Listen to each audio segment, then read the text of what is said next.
Hi witches, so I wanted to do kind of an extra little video for today, just because I realized like this morning basically that I didn't really talk about Ostara, which is tomorrow. For whatever reason in my head I was like, oh, it's the 21st, but this year it's actually on the 20th, so good job, me. So I wanted just to kind of pop in so that way you guys kind of know a little bit more about this holiday prior to it occurring tomorrow. I'm super sorry this is so late. I should have talked about it like a week ago, but I totally didn't think about it. Anyways, Ostara. So this is the second holiday on the Wheel of the Year that is occurring in 2020, or 2021. Oh my gosh, I have no idea. Like, time doesn't exist to me today. I'm sorry. Anyways, it is the second holiday in the Wheel of the Year if you're counting the year starting in January. If you're following the witch's calendar, it's the fourth one of the new year, which starts in October on Samhain. So again, we'll get to that when we are in October. Ostara is the celebration of the spring equinox, so that's the first time that day and night are exactly equal. We'll have another one in I think September, that's it, because my birthday is around then. Oh my gosh. Anyways, this year Ostara is on the 20th. It's usually on the 21st, so that's why I was like thinking about it. But anyways, it is the first official day of spring. So yay. Ostara is really like the peak of spring energy. It's all about renewal, rebirth, newness, starting things. So if you have been putting off your New Year's resolutions like I have, Ostara is a good time to really start delving into it and putting work towards, start working towards your goals. Like with Imbolc, when we focused on rebirth, we're breaking away from the dark time of the year basically, and Ostara is kind of a celebration of that, the day and night being equal. And now we're moving on to like the summer when everything is like fruitful and awesome. So it's kind of interesting when you look at all of the holidays on the Wheel of the Year. They have like part of the holiday before it and like part of the holiday after it kind of like intermingled into some of the traditions. So like Imbolc has like winter imagery and also spring imagery, whereas Ostara has like some Imbolc energy, like that spring, like newness of spring, and also some summer stuff because we're getting towards the warmer months, which is awesome. Anyways, the main themes of this holiday are rebirth, fertility, growth, youth, balance, resurrection. Everything is coming back from the winter time. So this is also the time that Easter is celebrated a lot. So kind of an interesting little thing. Easter is celebrated around this time because this is usually when fertility rituals were going on, and resurrection is kind of a big theme for this like pagan holiday as well. So if you can kind of see the correlations, you can see what I'm trying to say. Yeah. Okay, so some deities that are associated with Ostara are Aostra, which is where the word Ostara comes from. It kind of looks like Easter as well, so there's a little bit of that.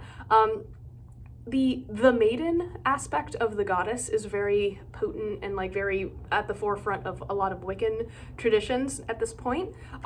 Persephone, the green man, who is kind of like another kind of Wiccan deity in my mind, but also could be neo-pagan, Celtic neo-pagan. Aphrodite, Dionysus, Osiris, and Isis, Cernunnos, who yay, and then any just like fertility or nature gods are really part of this. So that kind of, again, that element of rebirth. The colors that are associated with this are yellow, light green, pink, blue, or light blue, I should say, gold, and white. So a lot of like pastels.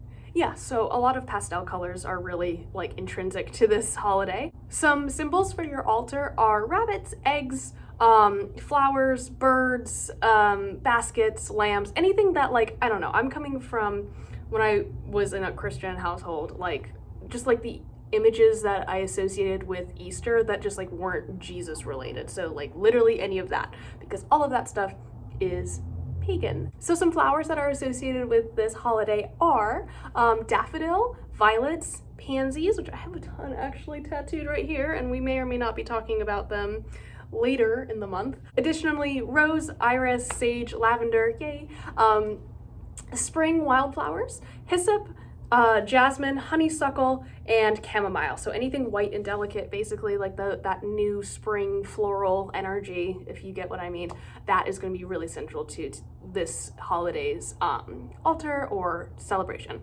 Some magic you guys can perform to celebrate this are coloring eggs to invite prosperity, fertility, love. So if you take color magic into account, you can dye eggs to like match that color, like the energy of that color, and have that brought into your house.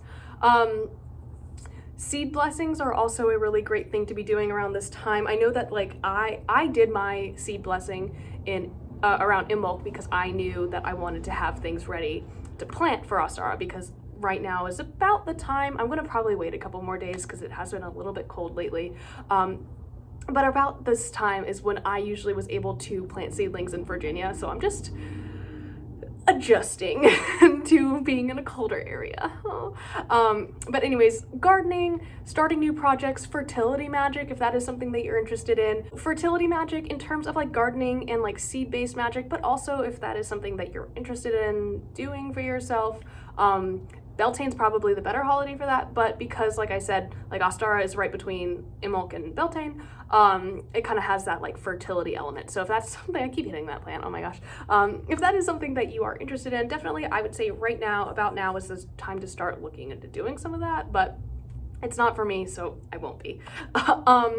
Anyways, the final thing that I super recommend that everyone does, because I am your Virgo best friend, is clean your house. Do some spring cleaning, get rid of the stuff, all that, you know, crap that you just have lying around. And this is coming from me because like I do tend to hoard things sometimes. But spring cleaning is a really great way, especially if you're in the broom closet, to kind of celebrate this holiday. Ostara for me isn't a huge one. I find that some of the like Samhain, a lot of the fall, like Samhain, Maven, Lammas, even Beltane is a cool one. It's actually one of my favorites, and it's in the summer, so whatever. Those I tend to like, I like to do a little bit more. I feel like more witchy in the fall, but I think that's just because I am a Scorpio rising, so whatever.